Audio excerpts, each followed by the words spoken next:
The real keys, being yourself and showing up so that people know it is important to continue to contribute value in as many places as possible.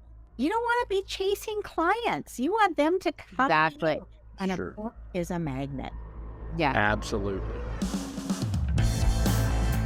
Welcome to Be Bold Branding, where we discuss the power of differentiating yourself through your own unique story and standout personal brand. One of the best ways to establish your authority as a personal brand is to put your expertise into a book. But if you're like many authors, including us, you've written a book that's just fizzled out, right? You could be getting more business bang from your book. And isn't that why you wrote it in the first place? Well, today we're speaking with Judy Baker, the book marketing mentor. She's helping and inspiring authors everywhere to turn their content into cash long after their book launch has come and gone. Judy, welcome to Be Bold Branding. Thank you so much. I'm excited to be with you today. Yeah, we are too. This is a great topic because like Tanya said, it really applies to all of us who have written books. You know, we've written half a dozen or so, counting Tanya's. And so, you know, this is a problem I think a lot of people have, right? A lot of authors, you've launched the book and then rest of life takes over. And before you know it, months or years have passed. So here's our first question. Is it ever too late to promote a book that you've written? Not at all. In fact, several books I can think of have been on the top list for over 30 years. Like from the One-Page Marketing Plan, which was written by Jim Horan, is still in the top-selling business books. And of course, Stephen Covey's The 7 Habits of Highly Effective People. Those books are old. Mm-hmm. And we haven't stopped reading them, and we're not going to stop reading them because they still are relevant. Right. Like Think and Grow Rich. Napoleon Hill. I mean, that's another one. Swim with the Sharks Without Getting Eaten Alive. Dale Carnegie. I mean, I guess we could go on forever, right? So, yeah. I guess they're writing on subjects that are still age old and people still dealing with the same problems, right? You know, it's a cyclical nature. It's true. And, you know, the other part of it is all of those books are evergreen. And I'll bet the content in your books is evergreen as well. Yes, actually it is. Mm-hmm. It is because the principles, you know, we noticed years ago, the principles of personal branding are exactly the same, no matter what industry you're in, no matter what you do. Everybody goes through the same steps. It's just, of course, the outcome's different for everybody. Mm-hmm. Okay, so we've had questions over the years about, should I hire a publishing company or should I just self-publish? So tell us a little bit about maybe the pros and cons of self-publishing. Well, when I first got into working with authors full time, it was just at the time that self-publishing was taking off. In fact, I think it was really difficult for people to self-publish. Most people had to either do a vanity press, which there are still some of those out there, or they had to find somebody who would take them on. It may be a smaller publishing company. And in fact, Amazon only had there was Lightning Source, there was Amazon, and you really had to, push to get in there. And if you didn't have a lot of books, and I mean multiple books, you couldn't do that very easily. But they kept getting both Ingram Spark, which has a self-publishing arm, and Amazon, which now has KDP. They responded because they kept getting knock, knock, knock. We want to publish, knock, knock, knock. And so, you listen to your market. But in the early days, people who self-published often didn't take all the steps they needed to create a beautiful book, a well-edited book, something that had been looked at by several editors, had been looked at by a designer. And so it got kind of a bad rep for a long time. But that shifted because I have books on my bookshelf that I know who the publisher is because I know that person, and they're not a big publisher, but their books are indistinguishable from those books that come out of the big three. And we've seen this collapse in the publishing industry. So there are more agile, smaller presses, hybrid presses, and hybrid doesn't mean just one thing. And we still have the big companies, but they've all gotten self-publishing arms now too. So if you follow the rules of the road and you make sure your book is as error-free as possible, And trust me, no book ever gets out the door where there's not something little glitch in there, which you can fix. If you self-publish, you have complete control over when did it go up, when is it going for sale, how much is it going to cost, where am I going to distribute it? When you work with a publisher, you give over some of that control. And in the old days, well, the publisher did a lot to market you. That isn't true anymore. Unless you're a big name, you're going to be doing all the marketing. So do you want to give all your control over to somebody else, or do you want to have that control? So self-publishing is a very viable option for a lot of people. But if you don't really know all the rules and how to do it, you can find a book Sherpa, you can find a hybrid press. There's all these different flavors. So it's not one size fits all. You got to think about, what am I trying to accomplish? Who am I trying to reach? And what's my level of expertise? And what's the amount of money I'm going to put into this? Mm-hmm. Tell us something, Judy. Why do you, because, we love personal branding, and so we ask personal questions. Why do you specifically work with authors? It was a funny situation. I had been doing graphic design and marketing and personal branding for quite a long time. And I was in a Vistage group, for instance, and there were two other people in the group who were authors. And one of them had approached me. Now, this was a marketing expert, mind you, but he didn't know how to do book marketing. He said, well, I want you to help me with this. And we were friends. I said, sure, I'll do that. Well, the other author, who was a retired FBI agent, no less, said, oh, there is a self-publishing conference this weekend. This is like Wednesday. So we sign up. I go to the conference and I went, my tribe's here. And I realized, as you probably did too, and you talked about that in the very beginning, people think books are not products. And they go, well, how do I market this? The same way you market yourself, the same way you market any service you have. Anything else. But authors don't always know that, and they get scared. And so I realized all of my clients were authors at that time, which I hadn't connected the dots. And I said, oh, I actually like this. This is fun. And I can do something with what I already know and be a benefit to these wonderful authors who need to get their messages out. Mm-hmm. So the stars just aligned. You listened to your market too. True. Didn't you? Yeah. Yeah. So speaking of marketing, like you led us right into that. You said a lot of people don't really see their book as a product that they can market. So what are some common mistakes that people make when marketing their books? Oh, this is one of the biggies. They don't research who their book is for before they write it, before they publish it, after it's out there. They miss the mark. And they need to listen to what people are saying in order to get their attention. Another big mistake, this one is very, very common. Oh, I don't have an email list, so I'm not going to tell anybody about my book. Oh, my goodness. Secret. Oh, It's yeah. a secret. Yeah, I published my book, so everyone's going to find it. Well, no, you got to tell people, and you got to tell them again and again and again. But it's not about being salesy. It is about having conversations. So just like you and I, the three of us, we're talking right now, this is a conversation. And I could tell you, oh, here is what I learned when I was researching my book, or here's what I discovered. You're not telling people, go buy my book, go buy my book. You're sharing expertise in lots of ways, from doing articles to doing podcasts. Maybe you're doing some short video, creating a course. So people think just because they published, their book is going to be found. Well, that's not true. Or this is another really, well, I actually have a resource about this, but one of the really important things is we say you don't judge a book by its cover. Yeah, you do. Mm-hmm. Yep. You do. And so that cover has to go pop in your genre.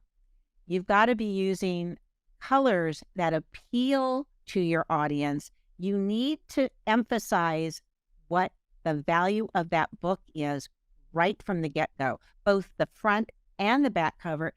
Even if you're doing ebooks only, you've got to make sure that cover tells a story and helps people.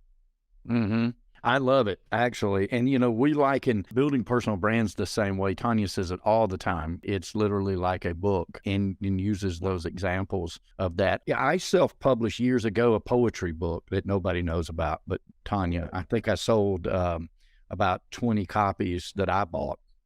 And, but we are going to revamp it one of these days and actually put out a poetry book. There's a teaser for the world. If the listeners are listening, we're going to do that. But then we got published on one of Tanya's original books, and then we self-published The rest of the them. rest of them. Yeah. And utilize some marketing for them and and we still utilize them as a product and for authority builder in that.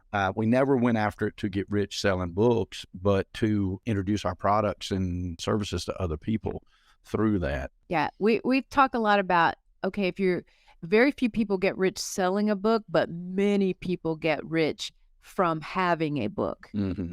Yes, indeed. And that's the real secret. It's content. It's all content marketing. You guys know that because you're in the business and that's how you used it. You can make some really decent money using that content in multiple ways. And some of them are kind of unusual. In fact, this one cracked me up. I was at a meeting, I think it was the Colorado Independent Publishing Association. And the speaker said, "Oh, I published my book on Etsy." And I went, "What?" I said, "Huh? That's a thing?" Well, it turns out it is a thing. It is a thing. Oh, and I would never have thought that in a million years. But he was making decent money. And his book, it turned out he has a son who has a learning disability. And he wrote this beautiful book, great illustration, but he didn't know anything about publishing. He said, "Oh, I'll put it up on Etsy." Well, he is, he's a voice talent. He put that up there. The book is selling. He's gotten interviews. He's gotten recognition for this. And I thought, what a clever thing to do, And so people can use their content and they can make it for sale in a lot of places that didn't used to exist. So more and more authors are selling direct as well as putting their books up on Amazon and putting them on Ingram Spark. Because if they have a following, like you have a following, your audience will go, "Oh, I want that," because they know, like, and trust you. Mm-hmm. That hasn't changed. If people respond to you, they want your book. Yeah. Yeah. And would you suggest that, or being the authority on that if you have a book out there on, like, say, Amazon, that you do put it on all the other mediums that you can put it on? Oh my gosh. Absolutely. Including Etsy? Yeah. Exactly. If your audience is there, and his was because he was looking at other parents, he was looking at other creatives, it made perfect sense that his book went there. Mm-hmm. And publishing wide is definitely the best option for you because you don't know where people are going to find you. I mean, I'm friends with Mark Coker and I'm friends with Kevin Tumlinson. Now the joint Smashwords and Draft to Digital. Sorry, my brain just went 100 miles in the other direction. We got it though. Quite all right. When they join forces, they're not the evil empire. They are the friendly empire, and they can help you get your book into all of those different retail distribution channels. Now, that doesn't mean you still aren't selling direct yourself, but just with one click, you can upload your content, and now it's available worldwide, and it didn't take you 20 years to get there. Mm-hmm. You've got relationships with all of these distributors. So if you don't want to do each one individually, Draft to Digital is like the best thing since sliced bread, I think. And I love them to pieces. And it's just getting better and better and better.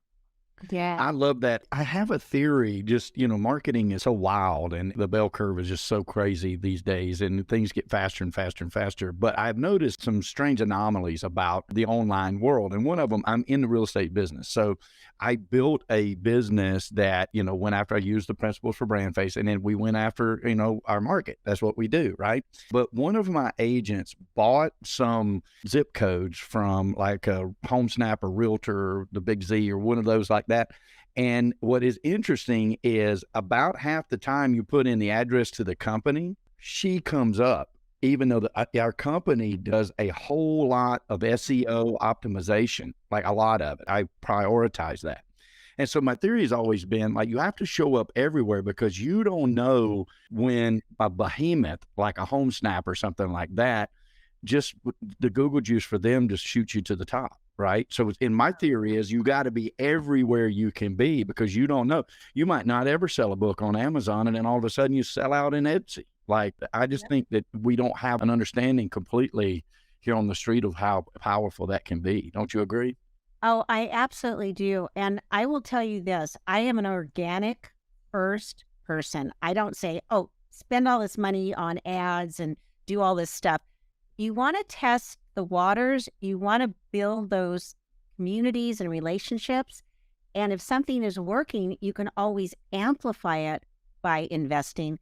But in fact, I was just listening to Joanna Penn's podcast, and they were talking about this, that instead of investing money into ads, what if you invested money into being seen, which is different? So being on podcasts, having a YouTube channel, doing webinars, being visible, writing articles, all of those are things that will, shoot you to the top. And what you described for your employee, this happened to me. Somebody approached me and said, oh, we just saw your new book was published. And I'm going, my book isn't out there yet. So this is interesting. And what it turned out is, okay, so I have a very common name, obviously. Judy M. Baker is like not a unique name. My middle name is, but, and it's May, it's M-A-E. And I have only met one other person with that spelling. But there are other authors with my same name. But the reason I came up is just what you're talking about. I've been on the internet since, I think, almost since day one. I have video, I have articles, I've got my profiles on different social channels, I've got my websites up there. I have not been invisible, I have been highly visible. And so that brings me up in SEO. And that's really what it takes. It is consistently showing up. And that doesn't mean you have to do something every single day. But if I did something once a week, just think, okay, then I have that much more content. I've got that much more content. And so that's what you're finding too. And it's important. It is important to continue to contribute value in as many places as possible. Agreed, 100%. And dialing in that brand so they see that consistently all the time is so vitally important. Hopefully people will listen to this podcast and somebody out there is like, you know what? I'm going to revive this book. It's just been sitting on this shelf right here, and I'm going to do something with it. And remember, it's not too late. Judy says it's not too late. You can do that anytime you desire to get started on it. And that's good news for us. That's really good news for us too, because we have because life happens. It does. Well, we've got one on home improvement, a book on home improvement. Yeah, personal branding for home improvement professionals. The largest contractor in Central Ohio. We've never done anything with it. It's just sitting on the shelf. So. I'd like to talk to you about that for real, because I know so many people in the home improvement, construction industry. And man, you don't want to be chasing clients. You want them to come. Exactly. And a book is a magnet. Yeah. Absolutely. Yes. It truthfully is. And it kind of works both ways. It's like you said earlier, if they know you and they're comfortable with you and they like you, they'll want to buy your book. But the opposite also exists. Like our staff has gotten on the phone with a lot of people inquiring about coming into our personal branding program. And a lot of times you'll hear, oh, I already have your book. I got your book already. And that's why they're reaching out to you. So both sides of that coin exist.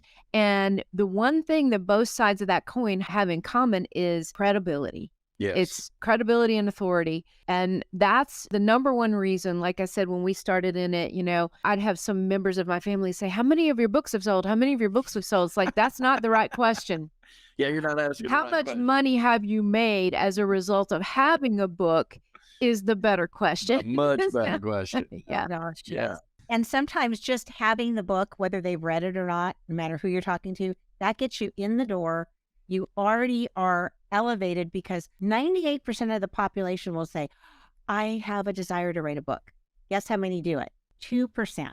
2%. Isn't that crazy? in the self-publishing world we live in, that's still super low. That's an emerging market. That's Right. what I think. It is. It Yeah. really is. And it's getting easier and easier to get your book out there. Mm-hmm. Yeah. Well, what's the one piece of advice that you would give people about personal branding? Well, it's probably very close to yours. It's being consistent. And I'm going through right now because I'm rebranding myself. So I changed my look. I'm changing my company name to my name on the advice of several very, very top level people in the publishing industry who said, oh, you want to make it really easy for people? Use your name. Mm-hmm. And I had resisted that for years. So having your own domain name with your name, and if you've got to finagle it a little bit, like, mine's Judy M. Baker, I did that. So my colors, my message, the way I look, the way I speak, all consistent. And so now I'm going through my entire set of profiles. I'm changing my photograph because now it needs to be updated. My colors are going to be changing as well. This is something I used to get really all twisted up about this. I used to be, oh my God, all my fonts have to be exactly the same. I'm less concerned with that. I'm more concerned with my message and being on brand with how I serve people and where I show up. So I think those are to me, the real keys. Being yourself and showing up so that people know if they see me on LinkedIn, they're going to recognize me. And if they see me on YouTube, they're going to recognize Yes. me. Love it. Yeah, that's Great, true. Fantastic advice. Consistency is Michael's favorite word. It is. Yeah, it is.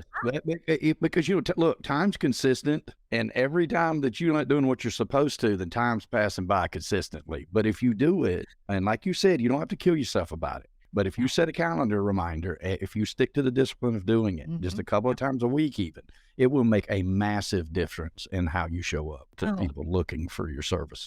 It's huge. It does. And in fact, that's funny because it's on my calendar. I have a quarterly reminder, update your LinkedIn profile. If I don't get anything else done, that one is like not negotiable because I'm a business person.